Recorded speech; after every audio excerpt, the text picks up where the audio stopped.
Peternak kelinci Medan, sukses! Assalamualaikum teman-teman, sahabat anak kelinci Medan. Jadi hari ini ya kita lagi ada di lokasi pengabdian kepada masyarakat di tempatnya di Universitas Sumatera Utara, teman-teman. Jadi kita sekarang lagi sama Bang Gahli, ini salah satu dosen peternakan di USU, Bang, ya. Iya, betul. Nah, jadi kita pengabdian masyarakatnya judulnya tentang pembuatan pakan konsentrat ya berbasis maggot ya. Jadi nanti kita minta Bang Gahli ini buat rincian seperti apa sih ini? Kenapa harus berbasis maggot dan konsepnya zero waste? Nah, Iya. bisa terangkan sedikit, Bang. Jadi gini, awalnya kan kita melihat bahwa fenomena maggot ini lagi berkembang ya untuk dari black soldier fly ini. Jadi memanfaatkan limbah-limbah industri rumah tangga ataupun limbah-limbah yang nggak terpakai lah gitu ya kan. Kita kan tahu sendiri limbah itu mengganggu lingkungan dan sebagainya. Kemudian adanya pembudidaya maggot ya. Ada kalau di Medan itu ada kelompoknya Burana dan sebagainya. Jadi tercipta maggot itu. Kemudian kita memikirkan bagaimana kita bisa menggantikan ya atau mensubstitusikan dari kebutuhan kita yang biasanya dari tepung ikan ataupun dari bugil kedelai. Jadi kita coba pakai maggot untuk menggantikannya. Nah, makanya kita buat kelinci. Nah, kebetulan alhamdulillah dengan teman-teman peternak kelinci Medan sangat antusias sekali ya untuk mengetahui atau mempelajari bagaimana cara pembuatan pelet. Makanya hari ini kita buat pelet dengan berbasis dari maggot dan dengan konsep zero waste. Zero waste itu artinya memanfaatkan limbah-limbah supaya tidak ada yang terbuang dan itu dapat meningkatkan produktivitas dari ternak kelinci tersebut. Terima kasih, Bang. Oke, makasih Pak Gahli ya, itu informasinya. Nanti terus kita tonton videonya, nanti kita bagaimana teori dan prakteknya ya. Silakan teman-teman tonton sampai habis, teman-teman. Sampai nanti peletnya ada nanti ya, bungkusan pelet dan kita dikasih gratis, teman-teman. Oke, terima kasih selalu Bang Gahli. Ya, sukses Bang Gahli. Ya, kadernya. Terima kasih. Assalamualaikum warahmatullahi wabarakatuh. Tahun yang lalu kerjasama saya dengan Dr. Ibuan dari Fakultas Kedokteran. Malah orang kedokteran yang concernnya di pengembangan maggot ini ya. Maggot ini bahasa kerennya dia Bapak Ibu, sebenarnya ini belatung.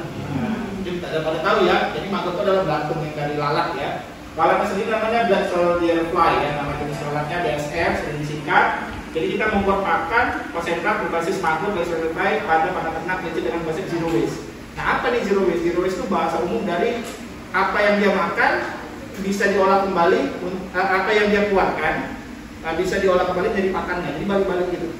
Jadi konsep peternakan yang bagus itu balik-balik seperti itu. Soalnya sama kalau kita dulu masih peternak, kita kan selalu mikir nih, kos pertamaku untuk pakan itu banyak juga nih ya, mungkin sekian ratus ribu atau sekian juta. Tapi gimana cara kita mengolah limbahnya itu bisa untuk jadi pakannya kembali? Makanya beberapa kayak Pak Sunardi atau mungkin yang di Kabanjari mungkin sambil nanam wortel ya Pak ya, bunga kol atau wortel itu, nah itu kan diambil dari pupuknya si fesesnya si kelinci tadi, urinnya si kelinci tadi, sehingga subur lah si hortikultura ini gitu kan, si wortelnya atau si bunga kolnya tadi. Tapi itu nanti kalau panen, wortelnya dijual, bunganya itu dipakai untuk bunga kolnya atau tanaman atasnya itu dipakai untuk makan si kelinci. Jadi itulah namanya konsep zero waste. Jadi balik berbalik, nggak ada yang terbuang. Nah ini tentu musuhnya cukup banyak ya orang-orangnya. Kemudian, nah kondisi pakan kelinci ya, saya menjelaskan sedikit deskriptif kondisi pakan kelinci ya. Jadi kelinci ini merupakan ternak monogastrik ya. Nanti saya ingatkan karena masih banyak yang belum paham bahwa kelinci ini masuk kemana Pak Gahli? Ke unggas apa ke ruminansia? Enggak. Kelinci ini dia punya kelas sendiri namanya monogastrik. Dia kelasnya gabung dengan ternak babi dan kuda. Walaupun tidak tahu, ternak babi itu banyak kan masih mengonsumsi pakan-pakan dari hewani ya, sumber bahan pakan dari tepung ikan dan sebagainya. Kalau kelinci kan enggak ya. Dia kalau makan tepung ikan terlalu banyak, maksudnya saya pelet berbasis tepungnya terlalu banyak, nanti apanya rambutnya mudah rontok. Ya, sama kayak kucing. Nah, kucing itu kalau dikasih banyak tulang ikan atau kepala ikan, dia mudah rontok rambutnya. Ada sebenarnya beberapa bahan mineral atau nutrisi yang di dalam itu yang bikin itu jadi rontok.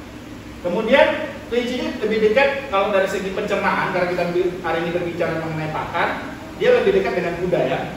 Makanya Bang Alwi ada jual apa tuh Bang? Pelet untuk horse ya kan? Horse pelet kan? Benar, itu benar filosofinya situ. Justru dulu malah kelinci ini karena nggak ada yang pakan untuk kuda ini, karena belum masuk ke Medan. Jadi pakannya dari si CP551 atau 5512 ya, yang pakan untuk ayam broiler atau ayam kampung saya lupa. Itu panggungnya diambil karena dulu memang nggak sama tapi mendekati. Nah saya dulu mungkin salah satu yang trial error untuk pakan ini. Saya dulu pernah coba kasih pakan kelinci pakai pakan pelet, lele, saya pakai ini. Sumpah saya cobain yang ada di poultry itu gitu ya. Saya cobain semua mulai dari perusahaan cek dan kompan, leong atau kargil, bahkan pakan untuk ikan nila, saya coba sampai mana yang dia suka gitu.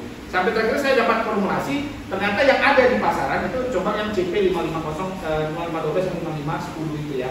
Nah itu untuk pakan ayam broiler. Nah tapi ternyata saya dapat informasi sejak tahun 2013, Pokpan itu merevisi kandungan nutrisinya sehingga itu tidak cocok lagi untuk kelinci. Makanya beberapa kasus kawan-kawan bilang, Bang, aku kasih makan itu mengsek bang kelinciku. Itu rupanya. Jadi kita punya kecurigaan kenapa dulu aman-aman, kok sekarang nggak aman gitu.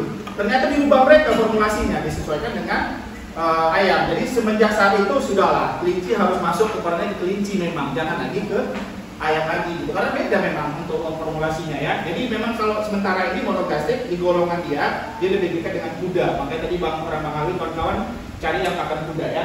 Kelinci memiliki perilaku makan kotoran kembali disebut namanya kotopragi. Pernah lihat Bapak Ibu yang dia makan kotorannya kembali, kepalanya ke arah bawah, ke arah anus, tiba-tiba makannya balik. Ih, kok jorok kali kelinci ini gitu. Nah itu namanya kebiasaan itu namanya kotopragi. Jadi kelinci itu punya insting. Dia memakan kotoran muda namanya. Kotoran mudanya kembali itu karena dia ngerasa kotoran muda itu masih banyak nutriennya. Nah ini sesuatu hal yang kadang susah untuk dijelaskan dengan kata-kata tapi terjadi gitu ya. Ini kotopragi. Kemudian pakan utama kelinci itu hijau dan kacang-kacangan ya. Walaupun Bang kami kasih makannya buah bang atau bang apel. Atau pisang. Malah ada lagi waktu itu bilang kalau misalnya dari Binjai atau dari Maringgalu, Bang kami yang kelinci kali nggak susah kasih makan nasi. Jadi sama yang kampung itu lebih beda. Apa itu? Udah ini gitu ya kan? Ya. Secara nutrisi kurang bagus ya.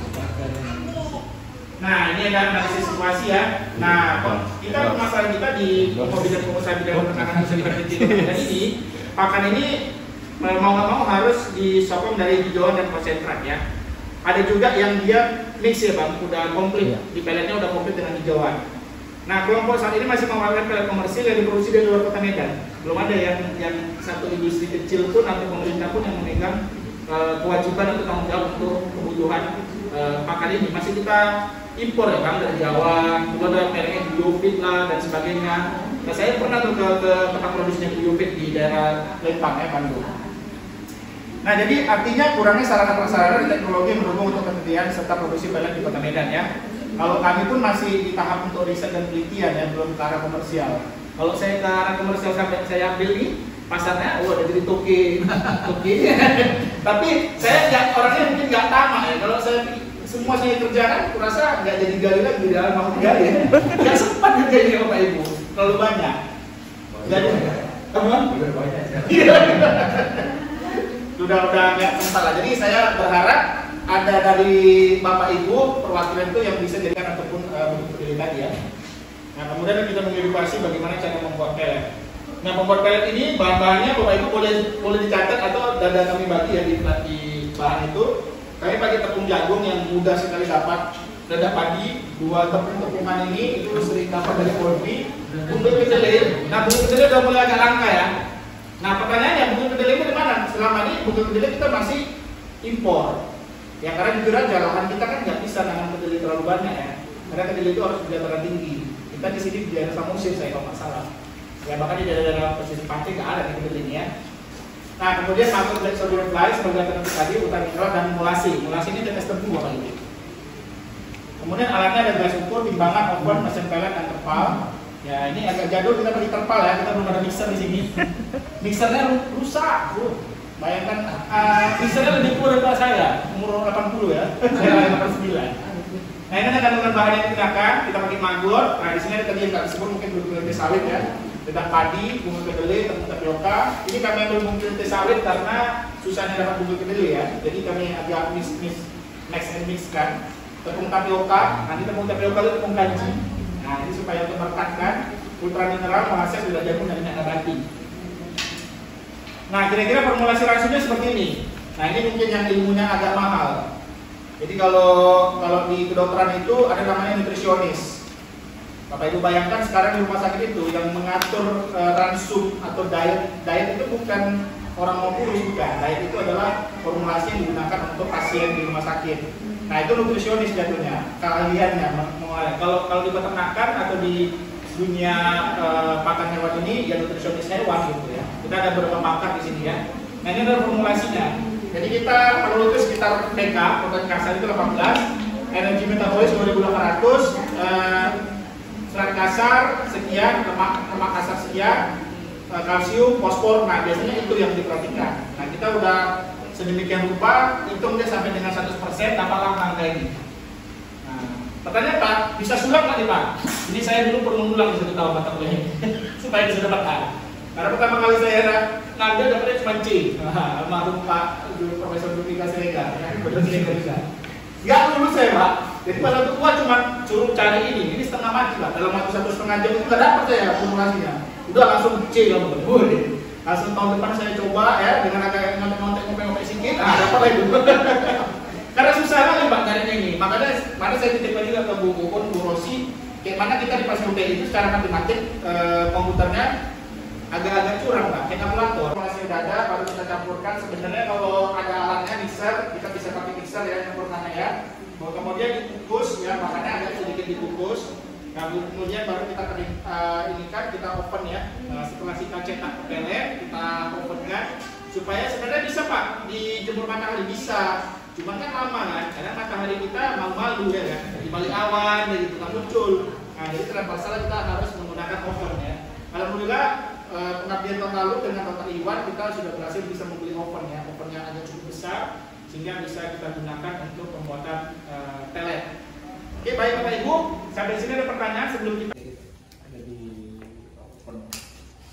Aku kok tinggal tunggu mobil lihat ya, pas orang tidak mobil teknik.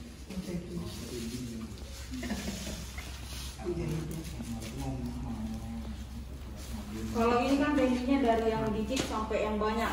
Dari tekniknya itu yang dikit-dikit campur langsung diaduk. Kalau yang dari banyak itu dia ditumpuk-tumpuk dulu. Dia tumpuk-tumpuk terus nanti dibagi 2, dibagi 3, dibagi 4, terus diaduk, jadi digabungkan lagi gitu. Kalau ini kita biar lebih merata lagi, kita mulai dari paling kecil terus langsung diaduk. jadi mengaduk pun ada tekniknya ya. Iya, ada tekniknya. Dan tekniknya sebenarnya nggak langsung asal-asal karena ini kebutuhan dikit. Jadi dia kalau banyak itu kita harus tekniknya itu dibelah dulu baru digeser, naik lagi ke atasnya gitu. Nggak boleh juga gini, nggak boleh.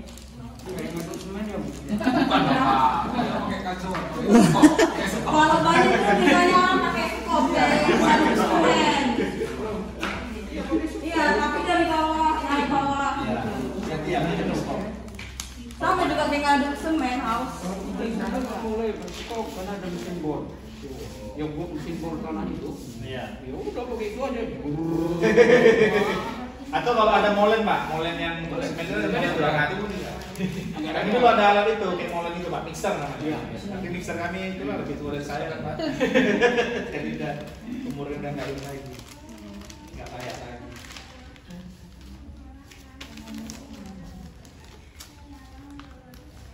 Jadi penggunaan tapioka ini saya temukan di tahun 2010 Pak.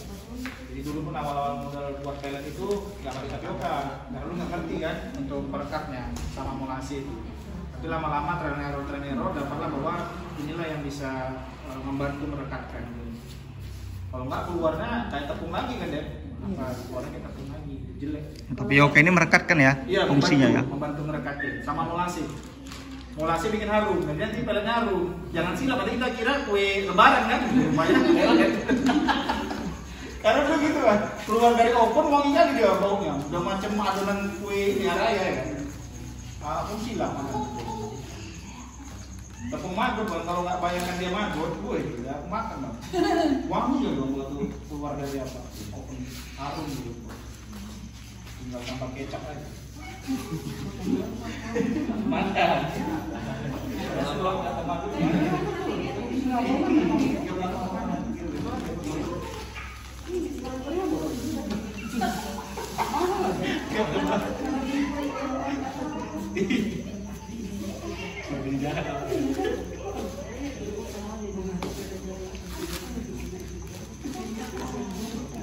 Salah satu bahannya.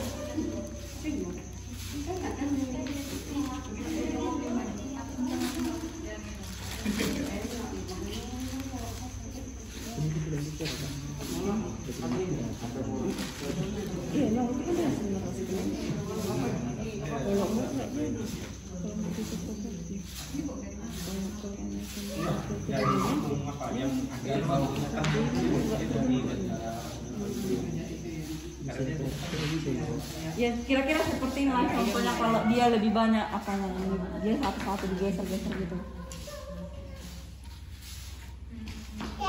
Memang Pak ini ahli ngadem-ngadem, spesialis ya. Mama saya cuma gini. Nanti idaman.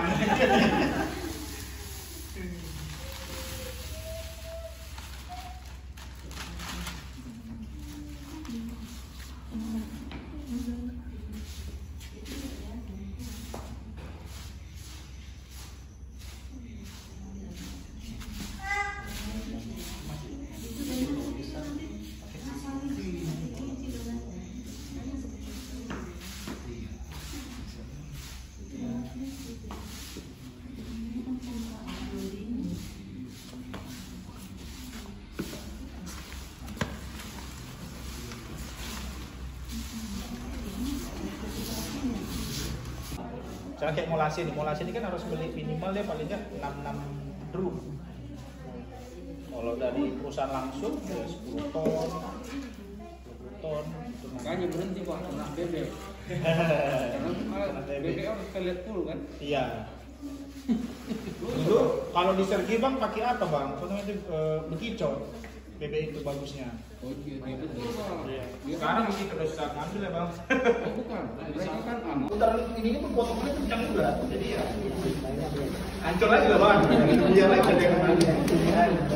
Jadi pas sekarang kita masuk ke proses pelleting sendiri gitu. Ada yang pakai mesin, ada juga yang manual tapi kalau mana pakai juga. Jadi ini pakai mesin. Kalau mesin seperti ini kapasitasnya 50.000 per jam.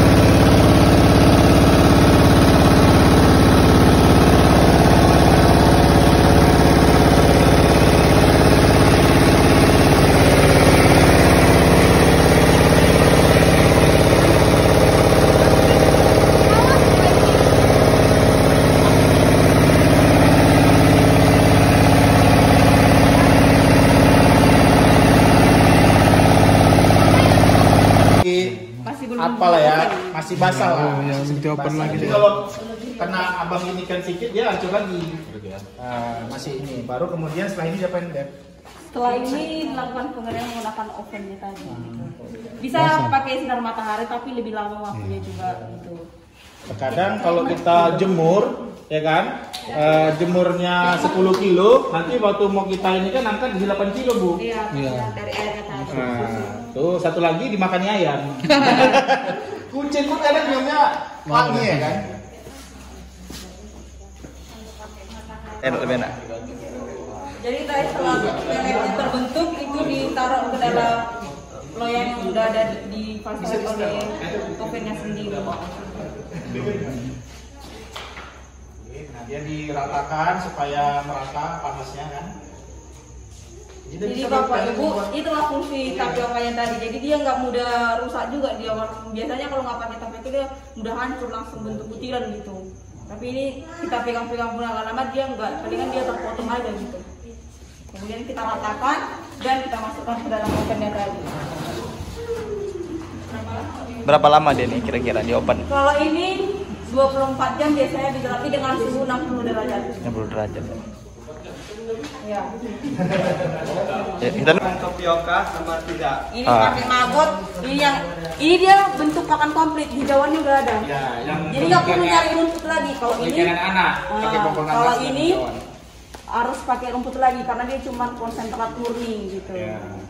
Kalau ini pakai rumput yang udah dihaluskan. Memang ini cukup panjang, tapi lebih efisien. Jadi kalau begitu berapa harganya Bu? ini ini hasil penelitian. Kalau harga kan hitung berapa ngambil lagi, berapa borongnya. Untuk oleh-oleh pulang. Oh, udah bisa Pak, itu dibagi Pak, dibagi ya. Dibagi. Iya. Main Mas.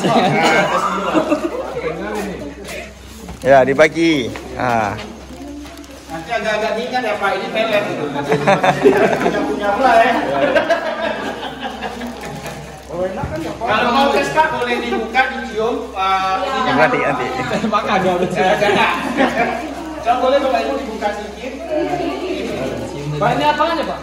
Tadi itu Pak yang kita beser, tapi kan di oh ini namanya silika gel Bapak Ibu. Silika gel ini untuk proses pengawetan dalam jangka waktu yang lama. Silika gel ini bisa dipakai setahun. Ya, jadi harapan kami ini pelet ini masa simpanan sekitar 3-4 bulan. Penyuluhan untuk aplikasi recording. Nah ini yang kita pengambil kita yang kedua mengenai pembuatan dari pelet biji dari maggot berbasis maggot. Tadi dijelaskan oleh adik anak kita Diana. Itu dia perlu ditambah lagi hijauan karena memang nggak include hijauannya, nggak ada dimasukkan rumput odor ya. Nah kalau yang penelitiannya Deviana udah ada include dengan rumput odor dan dia pakai kompor nanas Bapak Ibu. Tapi kompor nanasnya nggak dicampur ke dalam pakan tapi di spray. Nah, memang penelitiannya kalau itu di spray. Jadi gitu ya Bapak Ibu, boleh itu koleksi. Nah kedepannya bagaimana kelompok peternak kalau memang ada nanti niatan kita untuk pembuatan eksekusi peletnya di sini boleh ya. Ini membantu sekali untuk adik-adik juga. Adik-adik ini kan masih baru ya, fresh graduate ya. Jadi pun perlu juga menantau nanti bisa jadi usahanya adik-adik juga atau usahanya bapak ibu juga gitu kan. Untuk memperdayakan adik-adik kita. Baik, terima kasih Bapak Ibu untuk hari ini. Kita akan foto untuk sesi yang kedua di sebelah luar sambil megang sesi yang kedua ya. Peternak Kelinci Medan, sukses!